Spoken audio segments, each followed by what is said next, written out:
Dans un village lointain vivait une famille extrêmement pauvre. Leur journée était marquée par des difficultés. Dans cette maison vivait Marcos, un jeune homme de 18 ans, qui habitait avec ses parents âgés, Tina et Dero, qui étaient malades. Il jouait un rôle fondamental dans la survie de son foyer. Avec son bateau simple et ses filets usés, il partait tous les jours avant le lever du soleil, déterminé à pêcher suffisamment pour nourrir sa famille. Le chemin jusqu'à la rivière était rempli d'obstacles. Cependant, Marcos ne renonçait jamais. À la fin de chaque journée, avec son panier de poissons sur le dos, il retournait à sa modeste cabane où sa mère, avec des mains habiles, transformait le poisson frais en repas simple mais délicieux et plein d'amour.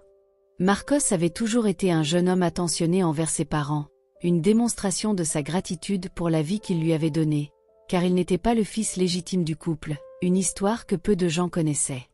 Il y a 18 ans, lors d'une matinée tranquille, Dero et Tina l'avaient trouvé abandonné près d'une rivière qui traversait les terres du village. Le soleil brillait intensément, se reflétant sur les eaux de la rivière. Le couple, qui avait toujours souhaité avoir des enfants, vit en ce bébé un véritable cadeau divin. Sans hésiter, ils le prirent dans leurs bras, sentant que leur prière avait été exaucée de manière inattendue et miraculeuse. Marcos grandit entouré d'amour et de soins, malgré les difficultés que sa famille rencontrait. Ses parents, bien que modestes, firent tout leur possible pour lui offrir une vie digne et pleine d'enseignements précieux. Le lien que Marcos développa avec ses parents adoptifs fut toujours très fort, basé sur le respect et l'amour inconditionnel, allant au-delà des liens de sang.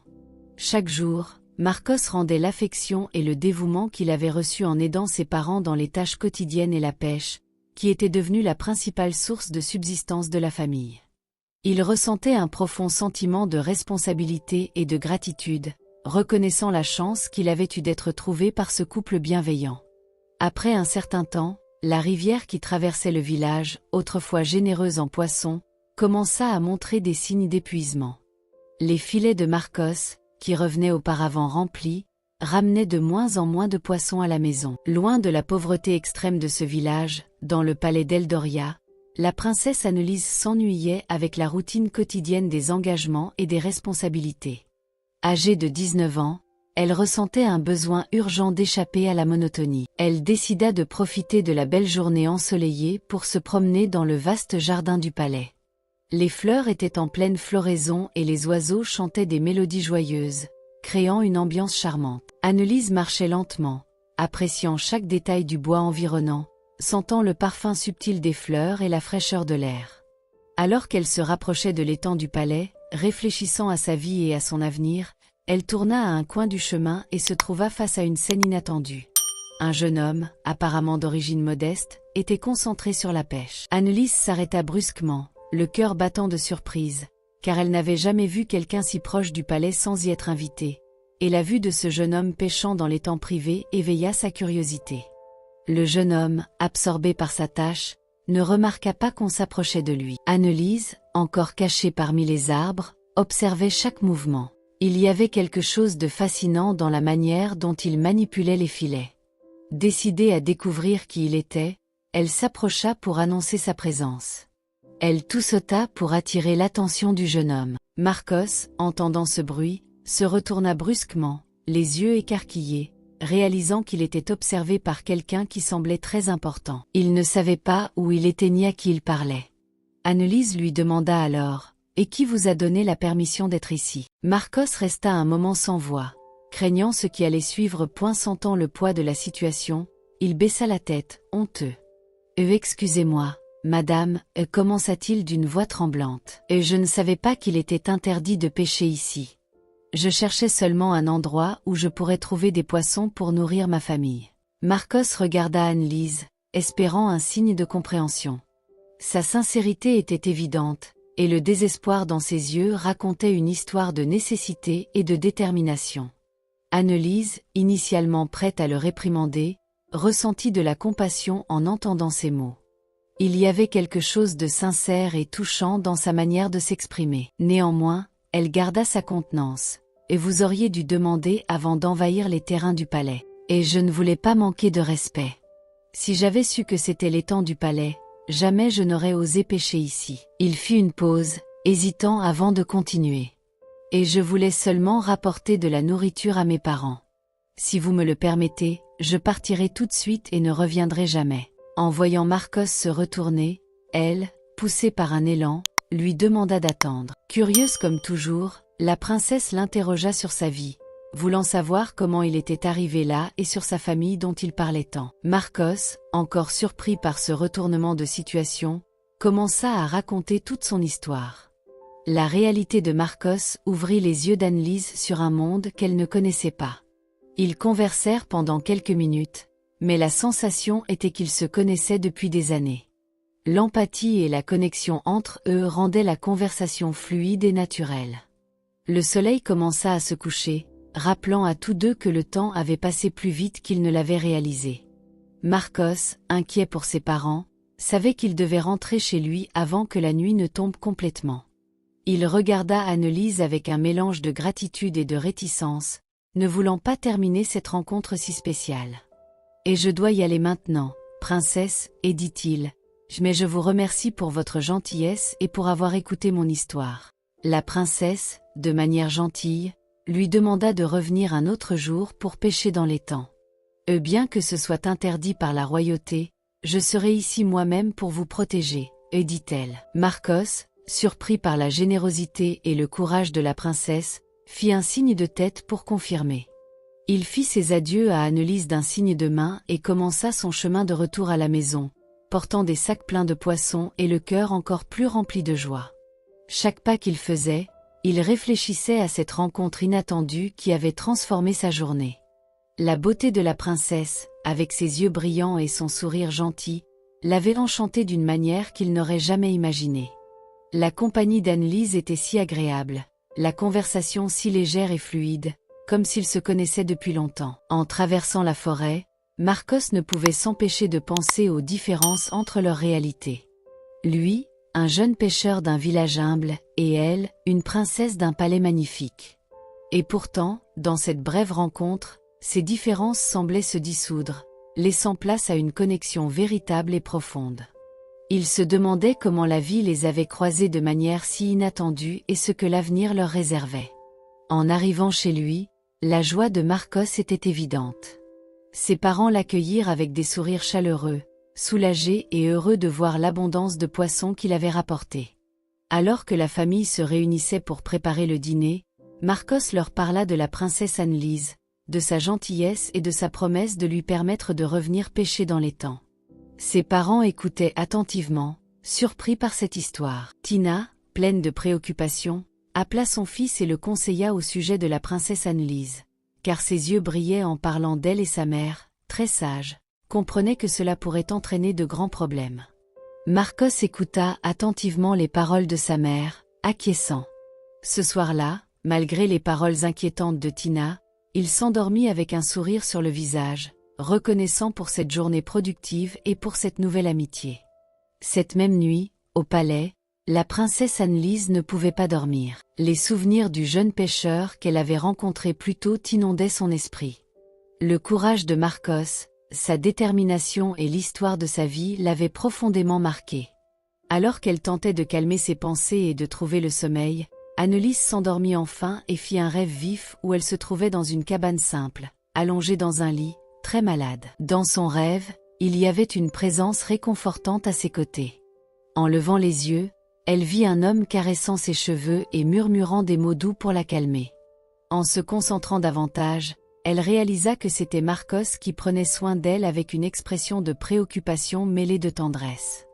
Le rêve était si réel qu'Annelise pouvait sentir la chaleur des mains de Marcos et la sécurité que sa présence procurait. Cependant, l'intensité de l'expérience la fit se réveiller brusquement, le cœur battant, essayant de comprendre ce qu'elle venait de vivre. Le lendemain matin, Marcos se réveilla avec un sentiment d'espoir renouvelé. Alors qu'il aidait ses parents dans les tâches quotidiennes, il ne pouvait s'empêcher de penser à Annelise et à ce qu'elle avait dit. Ce matin-là, son père d'Héro se sentit très mal, et le jeune homme, très inquiet, resta à ses côtés, essayant de le calmer et observant à quel point le vieil homme était fragile. Annelise se réveilla avec le premier rayon de soleil, pleine d'anxiété. Elle avait un rendez-vous secret avec Marcos et avait hâte de le revoir. Mais en arrivant, il n'était pas là. La princesse attendit plusieurs heures, et Marcos ne venait toujours pas. À chaque bruit dans les arbres, elle regardait rapidement, mais sans aucun signe de lui.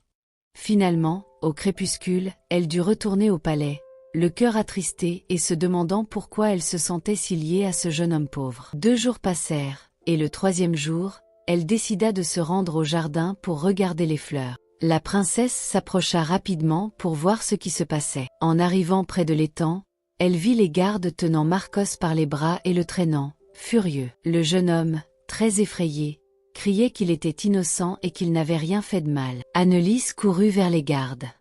En arrivant à l'étang, elle vit Marcos, clairement effrayé et confus.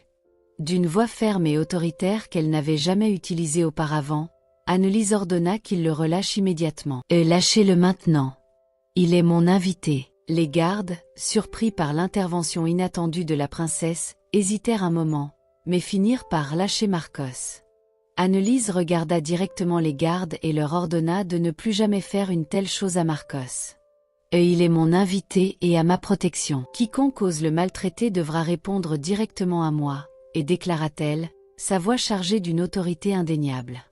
Les gardes s'inclinèrent respectueusement, promettant d'obéir à l'ordre de la princesse. Elle se tourna ensuite vers Marcos, un sourire apaisant apparaissant sur son visage, tentant de calmer le jeune pêcheur encore sous le choc de l'expérience. Elle, avec une inquiétude visible sur le visage, questionna pourquoi Marcos n'était pas venu pêcher les jours précédents. Marcos, encore un peu ébranlé par l'incident avec les gardes, prit une profonde inspiration avant d'expliquer. « Et mon père est gravement malade. Je dois m'occuper de lui. C'est pourquoi je n'ai pas pu venir. » Annelise, réalisant la gravité de la situation, sentit une vague de compassion envahir son cœur. Elle voulait l'aider d'une manière ou d'une autre, alléger ce lourd fardeau que le jeune homme portait. « Ayez compréhension, Marcos. Je veux t'aider. Y a-t-il quelque chose que je puisse faire ?» demanda-t-elle. Marcos, les yeux tristes, secoua la tête. « Et merci, princesse. Mais il n'y a rien à faire. Seul le temps peut décider. » Ce jour-là, ils échangèrent des histoires et des confidences pendant de longues heures, assis au bord de l'étang tandis que le soleil se couchait lentement. Annelise, soulagée que sa grand-mère ne soit pas au palais, se sentait plus tranquille, pouvant ainsi consacrer toute son attention au jeune pêcheur. Les rencontres entre Annelise et Marcos devinrent de plus en plus fréquentes. La princesse, impatiente de chaque moment passé avec le jeune pêcheur, cherchait toujours un endroit plus secret dans le vaste jardin du palais pour se retrouver. Elle apportait des fruits frais soigneusement cueillis, et ensemble, ils faisaient un petit banquet à l'ombre des arbres. Le temps semblait s'envoler alors qu'ils se promenaient, leur conversation coulant naturellement. Annelise se sentait libre aux côtés de Marcos, loin des formalités et des responsabilités de la vie au palais. Marcos, quant à lui, était émerveillé par la simplicité et la bonté de la princesse, trouvant en elle un réconfort inattendu au milieu de ses difficultés. Un après-midi, après des heures passées ensemble à discuter, il était temps de se dire au revoir. Marcos, le cœur serré, se leva pour partir. La princesse Annelise, également réticente à le laisser partir, l'accompagna jusqu'au bord du jardin. À un moment donné, leurs regards se croisèrent, et le temps sembla s'arrêter pour eux. Le monde autour d'eux disparut, ne laissant que seuls. Leurs visages se rapprochèrent lentement, et finalement, leurs lèvres se touchèrent dans un baiser rapide mais plein de signification. Un moment bref mais très intense, chargé d'émotions que les mots ne pouvaient exprimer. Lorsqu'ils se séparèrent, tous deux étaient surpris mais heureux, comme s'ils avaient scellé quelque chose de magique qui se passait entre eux. Marcos rentra chez lui avec une sensation d'euphorie, comme s'il avait gagné à la loterie. Chaque pas semblait plus léger, comme s'il flottait, et son cœur battait d'une joie inconnue. Le baiser partagé avec Annelise brûlait encore sur ses lèvres, remplissant son cœur d'une chaleur qu'il n'avait jamais ressentie auparavant. Cependant, tandis qu'il marchait sur le sentier qui le ramenait à sa modeste cabane, les paroles de sa mère commencèrent à résonner dans son esprit. Tina avait toujours été sage et protectrice, et son conseil de garder ses distances avec la princesse semblait maintenant être un avertissement sombre. Et si elle avait raison ? Pensait-il. Qu'est-ce qu'un pauvre pêcheur pouvait offrir à une princesse avec un avenir planifié dans des palais luxueux, entouré de richesses et de pouvoir? Il se souvenait de ses mains calleuses par le travail ardu, de ses vêtements usés et de sa peau brûlée par le soleil. Comparé à l'éclat et à l'élégance d'Annelise, il se sentait petit et insignifiant. La princesse Annelise entra au palais plus souriante que jamais. Ses pas étaient légers et il y avait un éclat particulier dans ses yeux. Chaque personne qu'elle croisait recevait un salut chaleureux et un sourire sincère, ce qui ne passait pas inaperçu. Les serviteurs et les gardes, habitués à sa sérénité habituelle, furent surpris et enchantés par ce changement soudain. C'était comme si la lumière du soleil se reflétait sur son visage, irradiant de joie. Sa grand-mère, la reine-mère, une femme d'une grande sagesse et perspicacité, remarqua immédiatement l'euphorie d'Annelise. Avec un regard attentif, elle observa sa petite fille traverser la salle principale, distribuant des sourires et des paroles aimables. La reine-mère, assise dans son fauteuil préféré près de la grande fenêtre donnant sur les jardins du palais, appela Annelise à s'approcher. « Viens ici, ma chère », dit-elle d'une voix douce mais pleine de curiosité. Annelise se dirigea vers sa grand-mère avec un sourire éclatant. « Oui, grand-mère » demanda-t-elle en essayant de se contenir un peu. La reine-mère leva un sourcil, un geste qu'Annelise connaissait bien comme un signe d'une question imminente. « Et je vois que tu es particulièrement joyeuse aujourd'hui, ma petite fille. Qu'est-ce qui t'a rendue si heureuse ?» Annelise hésita un moment, sa pensée retournant à la rencontre magique avec Marcos au bord de l'étang. Mais elle savait qu'elle ne pouvait pas révéler tous les détails, alors elle choisit ses mots avec soin. « Je suis simplement heureuse, grand-mère, » répondit-elle en essayant de dissimuler la véritable source de sa joie. Aujourd'hui a été une journée merveilleuse, et parfois, de petits moments nous remplissent de bonheur. La reine-mère continua à l'observer, une expression de doute sur le visage. La princesse savait que sa grand-mère n'était pas facilement dupe, mais elle espérait que sa réponse serait suffisante pour le moment. La reine-mère sourit légèrement, caressant la main d'Annelise. « Et je suis heureuse de te voir ainsi, ma chère. Profite de ces moments de bonheur. » La princesse se retira ensuite dans sa chambre, laissant sa grand-mère intriguée. Dans le village, la situation de Dero s'était considérablement aggravée et il dut être transporté d'urgence à l'hôpital le plus proche. La petite communauté se mobilisa rapidement pour aider, et Marcos, le cœur serré d'inquiétude, accompagna son père dans une charrette improvisée, tirée par des voisins solidaires. Le chemin jusqu'à l'hôpital était long, mais l'urgence de la situation ne permettait pas d'hésitation. En arrivant à l'hôpital, Marcos vit l'expression de douleur sur le visage de son père, et sa détermination à faire tout ce qu'il pouvait se renforça. Les médecins, réalisant la gravité de l'état de Dero, l'internèrent rapidement pour des soins intensifs. Pendant 5 jours, Marcos resta au chevet de son père, mais malheureusement, au 6e jour, Dero ne survécut pas. Ce fut un choc pour Marcos, qui se sentait désormais seul. Cet homme avait toujours été à ses côtés, lui donnant tout ce qu'il avait de mieux pour que Marcos grandisse bien. Et maintenant, il n'était plus parmi eux. La douleur pour le jeune villageois était terrible. Il avait du mal à croire que son père était mort. « Comment vais-je annoncer cette nouvelle à ma mère ?» pensait-il. Au palais, Annelise était de plus en plus préoccupée, car cela faisait longtemps que Marcos n'était pas apparu depuis leur premier baiser. Elle ressentait une grande angoisse dans sa poitrine, ne mangeait plus et se renfermait dans sa chambre, regardant par la fenêtre donnant sur l'étang, mais sans aucune nouvelle de Marcos. Marcos retourna à la maison de l'hôpital, le cœur en morceaux, luttant pour trouver la force d'affronter la tâche difficile qui l'attendait. L'annonce de la mort de Dero, son père bien-aimé, pesait lourdement sur son cœur. En marchant sur le chemin de terre battue qui menait au village, les larmes coulaient sans cesse sur son visage. De loin, Marcos aperçut la modeste cabane où il avait grandi, maintenant enveloppée d'un silence sombre. Il savait que sa mère était à l'intérieur, attendant anxieusement des nouvelles. La pensée de devoir lui annoncer que Dero ne reviendrait plus le désespérait. Marcos s'approcha lentement de la porte, ses jambes tremblantes ne le soutenant presque plus. Il trouva Tina assise sur la chaise berçante, les yeux fixés sur l'entrée. En voyant le visage abattu de Marcos, son cœur s'effondra, car elle savait que quelque chose de terriblement mauvais était arrivé. Marcos tenta de parler, mais les mots restaient coincés dans sa gorge. Il tomba à genoux devant sa mère, sanglotant de manière incontrôlable. Tina, le visage pâle et les yeux écarquillés de choc, tomba à genoux à côté de lui, l'embrassant avec force alors qu'ils pleuraient ensemble, unis par la douleur insupportable de la perte. 3 jours passèrent, et bien que la douleur de la perte soit encore profonde, Marcos commença à se sentir un peu mieux. Il savait que la vie devait continuer et qu'il devait subvenir aux besoins de la maison, car sa mère Tina dépendait encore plus de lui maintenant. La responsabilité pesait sur ses épaules, mais elle lui donnait aussi une raison de continuer. Le cœur encore marqué par le deuil, Marcos décida qu'il était temps de retourner au travail. Ce matin-là, il se leva tôt comme à son habitude et décida d'aller à l'étang du palais, où il pourrait pêcher et en même temps rencontrer son aimée Annelise. Penser à elle lui apportait un rayon d'espoir au milieu de l'obscurité qui enveloppait ses jours.